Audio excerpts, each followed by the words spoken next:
Welcome to the session where we take on the not so small issues of democracy in the light of gender, class, race, and religion. My name is Drífa Snædal. I am the General Secretary of the Federation of General and Special Workers in Iceland, and I have the pleasure of being a moderator for the next 2 hours. In this session, we will hear 4 presentations by Jón Ólafsson, Helene Löf, Ronald Craig, and Sarah Mesba. Welcome. Followed by a panel of politicians from 4 Nordic countries. After the presentation, we will enjoy the reflections of Guðrún Kvíman from Sweden, Stefán Wallin from Finland, Sigríður Ingibjörg Ingadóttir from Iceland, and Gunnvör Balle from the Faroe Islands. I'm sorry to say that Marta Lund Olsen from Greenland was not able to participate, and she sends her best regards. Jón Ólafsson is a professor of comparative cultural studies at the University of Iceland. He defended his PhD dissertation in philosophy at Columbia University in New York in 1999, and has since been a respectable figure in the Icelandic academy and social debate. The dissertation, entitled Conflict and Method, an essay on Dewey, is a study of some of the moral and political implications of John Dewey's theory of inquiry. Ólafsson also completed a certificate in Russian studies during his Columbia years. Ólafsson's principal research currently focuses on innovations in democracy, in particular crowdsourcing experiments and public consultation in the context of deliberative and epistemic democracy, where democracy is seen not only as a serving political equality, but also as the ideal framework for problem solving. His presentation today is named Democracy and Inclusion. Jón Ólafsson, the floor is yours.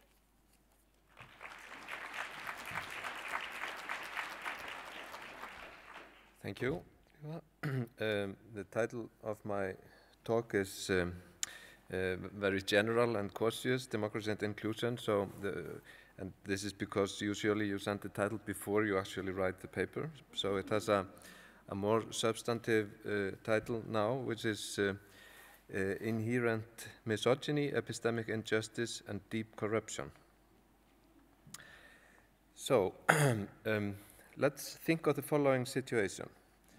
There is a board meeting in some serious financial enterprise. There are men and women on the board. The men, of course, more numerous, but in any case, it's not an all-male board.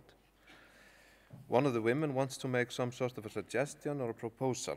It's an important issue which she does not want to see dismissed right away by the board.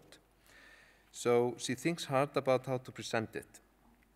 But her main worry is not her presentation skills or the lack of understanding among board members for the kind of issues she is thinking about. What worries her is the strategy she must use simply to ensure that she is listened to, that her contribution is acknowledged. Should she engage in some lobbying efforts, talk to individual board members, gather the support needed before anything is taken up in the meeting room? Should she do that? Or what she knows is that there is considerable probability that her voice will simply not be heard. That because she is female, there will be a strong tendency among the male members and quite possibly among some of the other women on the board as well, not to feel the urgency of a proposal if she makes it. So in the end, she does something else. She does not make the proposal. Instead, she asks one of the sympathetic male members on the board to do it instead. She explains the issue in detail, but asks him to present it as his own proposal. Now, the question is this description far-fetched? I don't think so. Although I'm not working from results of any kind of empirical studies, such studies probably exist, but simply thinking on the basis of anecdotal evidence and actually using an example from the book of Miranda Fricker, I assume that most women active in professional life will be able to think of similar examples. I'm not going to discuss how frequent, pervasive, or difficult situations of this kind are or may be, but simply assume that they exist and that they are rather common. So the question is, how should we understand situations of this kind? First of all, I'm not so concerned about how frequent this experience might be. Rather, my concern is simply that the fact that it will cling a bell with most women, as well as with many who belong to groups outside of the dominating male group in any given society. It is, in other words, a common experience for a large part of the population to be persistently undermined in situations of deliberation, decision-making, consultation, and policy-making. In the case of women specifically, it is tempting to connect it to sexism inherent in social hierarchies. The question is whether one should go even further and see it as misogyny. In a recent paper, the philosopher Kate Mann argues that we should draw the following distinction between sexism and misogyny. She says, I quote, "Sexism characteristically involves representing the world in accordance with patriarchal ideology. Misogyny characteristically involves trying to make the world accord with patriarchal ideology." Now, given that the failure to acknowledge female speech is a passive mode of behavior rather than active or aggressive, one might think that what we have here is just ordinary sexism, and I suppose that would not be a very radical claim. Sexism is abundant. To see it as misogyny is far more serious, since it suggests a reading of a situation like that, not as the passive, uncritical, representative stance that the sexism interpretation elicits, but rather as a part of a structural characteristic which will systematically reduce and neutralize the input, contribution, and criticism of women. Yet, I think that the latter, more radical interpretation should be adopted, and that we should see situations of this kind, even when no aggressive behavior or hateful speech is involved, as misogynist in nature. Miranda Fricker, in her work on epistemic injustice, that's the title of her book actually, has described and categorized the types of testimonial situations in which certain voices will either not be acknowledged or at least will not be fairly recognized. She has characterized these situations as negative identity prejudicial stereotype, which she explains as a widely held disparaging association between a social group and one or more attributes where this association embodies a generalization that displays some typically epistemically culpable resistance to counter evidence owing to an ethically bad affective investment. So in cases like this, we must assume that women, the female voice, is not recognized because it is the female voice. Now, the interesting thing about situations of this sort is how impersonal they are. There is no direct hostility involved. The males in question would not recognize any kind of unfairness in the way that the various different board members are able to present and promote their ideas and proposals. And even when it is acknowledged that there is a credibility disparity within a group, such as a company board, there will also be other reasons. It will be explained how influence and credibility must be earned, how time and experience is a crucial factor in being able to communicate important concerns and issues. In short, there will be an abundance of other explanations that can be proposed to account for such disparity.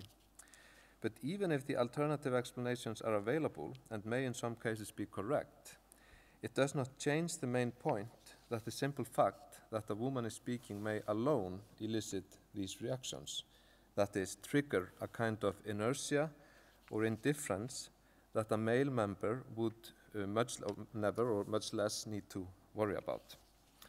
As Fricker puts it, an identity prejudicial reception of a particular claim made by a speaker represents an attack on the speaker's epistemic authority quite generally.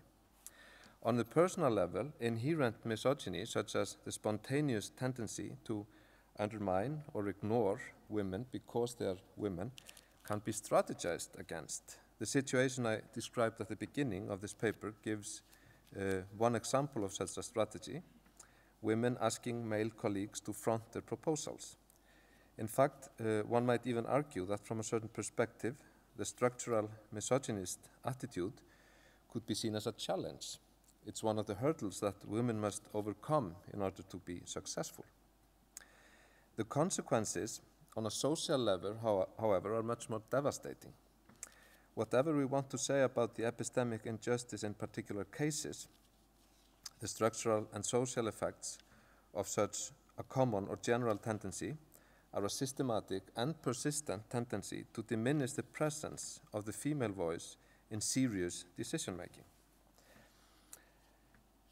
Epistemic injustice resulting from misogyny is, in my view, an important factor in all social and political arrangements and simply cannot be ignored. It is an interesting question to what extent it is recognized by institutions and whether any of the traditional approaches to gender inequality addresses it. While on the one hand, I believe that it is partially recognized, it also seems to me that there is a pretty strong resistance even to admitting that it may exist. Let me take a recent Icelandic example to illustrate a complete lack of understanding that misogyny should be seen as a structural, social, and cultural problem, not just an individual problem.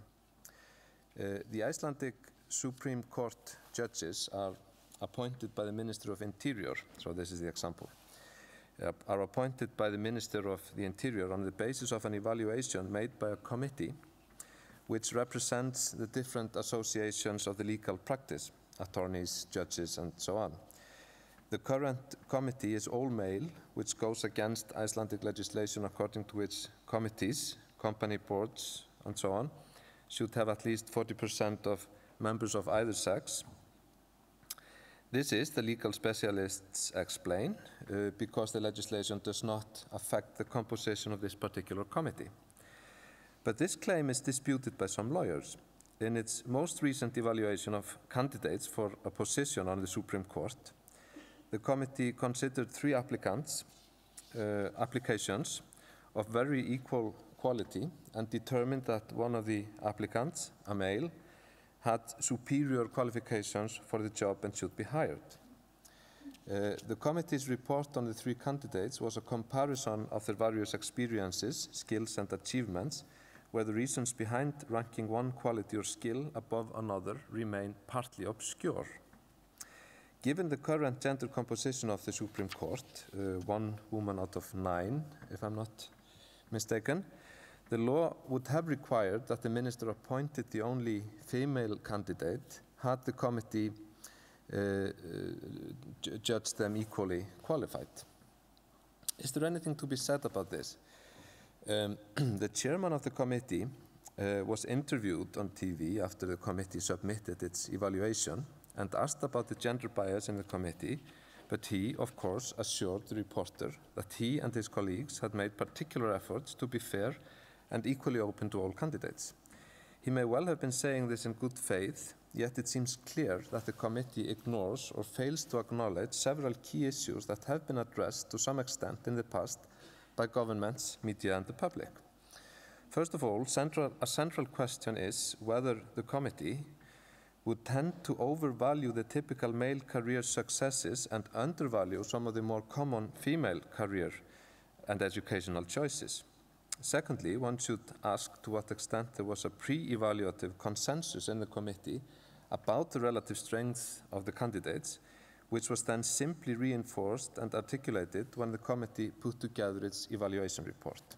Typically, such pre-evaluative consensus in an all-male committee would, I suspect, favor a male candidate unless there were specific requests or wishes from higher places about something else. These issues are well known, and therefore it is bizarre to hear someone like a chairman of the committee argue seriously that he and his colleagues are able to overcome the structural bias that explains the composition of the committee in the first place. So basically, we can analyze the whole episode as reflecting a denial to recognize structural inequalities, even though these inequalities are well known, are the subject of government policy, and reflect widely discussed perceptions on gender inequality. Yet, important institutions, such as the legal profession in general, can easily sidestep these issues and ignore the associated problems, arguing that it is, in the end, a matter of personal integrity whether they influence decisions and evaluations or not. The question, in my view, is, on the one hand, how structural misogyny and the associated epistemic injustice should be dealt with, given that there probably is considerable institutional resistance toward facing it, let alone acknowledging it. My suggestion is that we should think of institutional resistance of the kind I've been describing as a form of corruption. One could think of it from the point of view of Janine Wadell's notion of new corruption. It is a form of corruption that never violates any law, or does not need to violate any law at least. But I would suggest that it is a form of corruption that goes even deeper than the new corruption, and is often difficult to see and understand. We could simply call it deep corruption, in the sense that it concerns the actions that individual actors will perform in betrayal of public trust and in order to profit personally, directly or indirectly, from certain arrangements, deals, or situations. It's not that kind of corruption, but something we could even call a passive-aggressive attempt to preserve certain structures which will promote continued inequality and injustice, and which will serve to reinforce and strengthen misogynist structures. Now, finally, the question here is what deep corruption means for democracy. I think that it should make us worry about the power of democratic arrangements to change inherent misogyny. Recent work in democratic theory emphasizes its epistemic properties, with so-called epistemic democrats arguing that inclusive democratic problem solving, if properly organized, will tend to be better, more likely to be correct, or even closer to the truth, whatever stance we want to take about the question of truth, than approaches that bend towards exclusive decision-making, where small groups of politicians or specialists basically do the work. It is surely a controversial theory, but it is based on an insight which is not so controversial. The insight is this: democracy promotes political equality for a reason. Even given that we can value political equality for its own sake, it would be an unfortunate result if political equality would systematically lead to bad results. So let's say we choose political equality, that is to say democracy, for epistemic reasons. Inherent misogyny has epistemic consequences, since it persistently and systematically reduces the presence and impact of the female voice. It serves to reduce the diversity necessary for democratic systems to succeed. Since epistemic theory also tends to promote participatory and consultative approaches, we can see that inherent misogyny continuously undermines such practices, making them less likely to succeed. This happens on two levels. On the one hand, I believe that the misogynist attitudes described with the generic company board example that I began this paper with also may apply to democratic forums. On the other hand, inherent misogyny will produce reluctance by women to participate in open democratic forums and will discourage them from seeing open participatory projects as opportunities for them. So I guess I should say something in the end about how society should react to inherent misogyny or deep corruption. But I think I'll let this attempt at an analysis suffice here. So this is where I'll stop. Thanks.